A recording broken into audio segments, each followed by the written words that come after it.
بسم الله الرحمن الرحيم. السلام عليكم ورحمة الله وبركاته. مزايا وعيوب التعليقات على السوشيال ميديا. كل واحد عنده قناة، بيقول كلهم حتى الشيوخ مع احترامي ليهم بيطلبوا من الناس ان هم يتفاعلوا مع الفيديوهات بتاعتهم، وزي بالظبط ما بيطلبوا ان هم يشتركوا معاهم او يحطوا علامة الاعجاب. وبيقولوا لهم ان دوت بيساعد على نشر الفيديوهات. الكلام ده طبعا جاي لهم من تعليمات المواقع اللي هم بيتعاملوا معاها. ف طب ايه المزايا بقى؟ في مزايا من التعليقات؟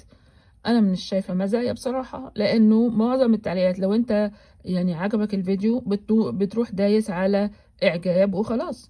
انما هتكتب مثلا مبروك وكويس جدا الفيديو او حاجه زي كده. انا مش شايفه ان دي يعني مجرد يعني تضييع وقت. ولكن غير المزايا بقى في العيوب.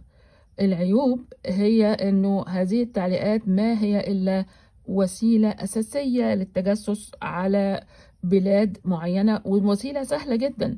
في اي بلد في العالم بيتحط فيديوهات من اهلها او كذا، وبعد كده بيقعدوا بقى يتناقشوا مع بعض، وبيتعرف من خلال هذه المناقشة او التعليقات حاجات ما كانش ممكن تتعرف الا من اصحابها. يعني واحد بيقول ده انا بيحصل في بلدي كذا، يقوم التاني ردد عليه يقول له لا، وهكذا. دي حاجة بتتعمل. الحاجة التانية انه بيحصل، عرفنا انه في البلد اللي هي الكيان اللي بيقولوا عليه، ولو ان انا حتى الاسم ده خسارة فيهم، فبيعملوا ايه؟ عرفنا ان هم عندهم فرق كاملة مخصصة انهم بيتكلموا عربي، وبيتحطوا علشان بالظبط يردوا على الاعلانات دي، التعليقات دي، بس بيوقعوا الناس في بعضها، يوقعوا بلاد في بعضها، يوقعوا حاجة. يعني المهم ان هم يعني يفسدوا بين الناس، طبعا لان في هدف، العملية مش عشوائية يعني. واحنا طبعا علشان لو هنفترض فرضا جدلا ان الفيديوهات والحاجات دي كلها ما فيش فلوس عليها، خلاص. طيب لو ما فيش فلوس عليها بالذمة، يعني هيطلع واحد ويقول لو سمحتوا اعملوا تفاعل عشان انا بهتم بيه؟ هو فاضي اصلا؟ هو حد فاضي علشان يقعد يقرا كل التعليقات ديت؟ وبعدين ده كوم، وكمان التعليقات المريضة نفسيا والشاذة جنسيا اللي هي بتتحط على فيديوهات ملهاش اي دعوة باي حاجة.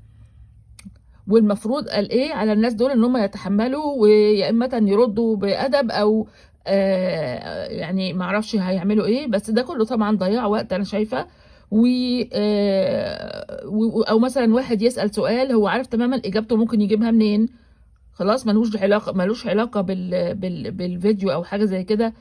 فهو في جميع الاحيان احنا لما بنفكرش كويس وبنقرا التعليقات وخلاص، وما نعرفش ان فيها سم جواها. عموما ربنا يعني ينجينا جميعا.